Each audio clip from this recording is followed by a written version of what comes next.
Post-traumatic stress disorder, it's so many things, isn't it? And my guess is that you've heard them all before. You'll be very familiar with the three main criteria, which is the re-experiencing of the traumatic event, avoidance and numbing, and an increase in anxiety and emotional arousal. But as you sit here and watch this video, I'm wondering what's going through your mind.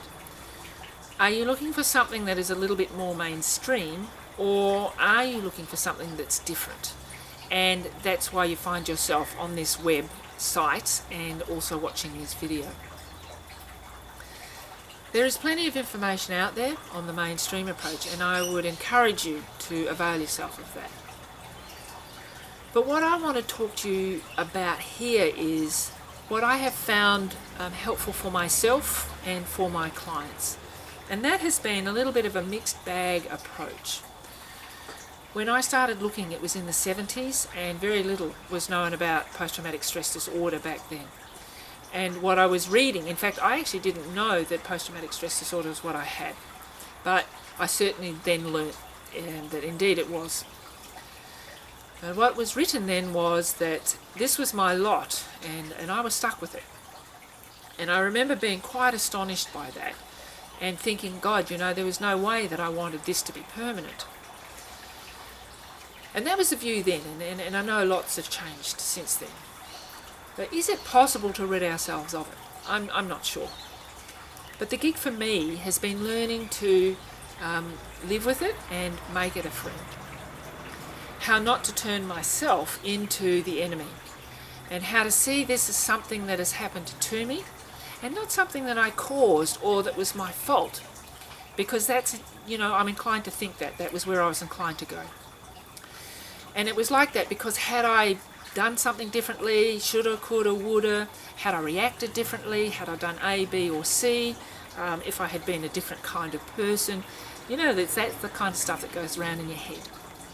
That somehow I was responsible for the outcome of an event or an incident that was totally beyond my control.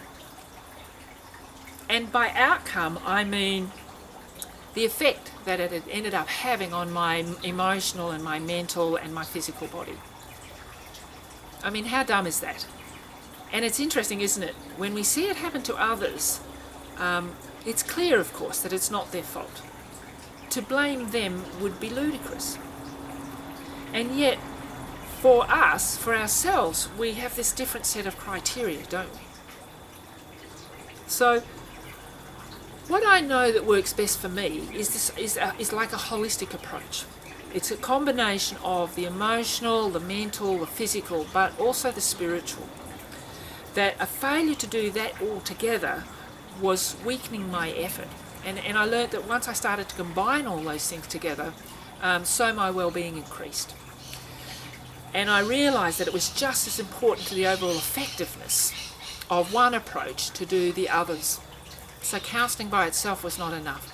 Diet and exercise by itself was not enough. It was this combining of them together that certainly made the improvement. That's when I noticed the change. They go hand in hand. Clearly, I'm not about removing anybody from their prescription medication. I am certainly about working in conjunction with whatever healthcare practitioners you're working with. But what I have found is that by working together, we look for this lost part of you. Now, whether that's your spirit, your inner child, the core of you, whatever you want to call it. And for some of us, we didn't even know that that's what was missing.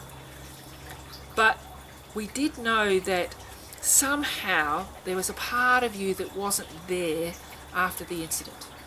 That there was something that was there before, but it's not there now.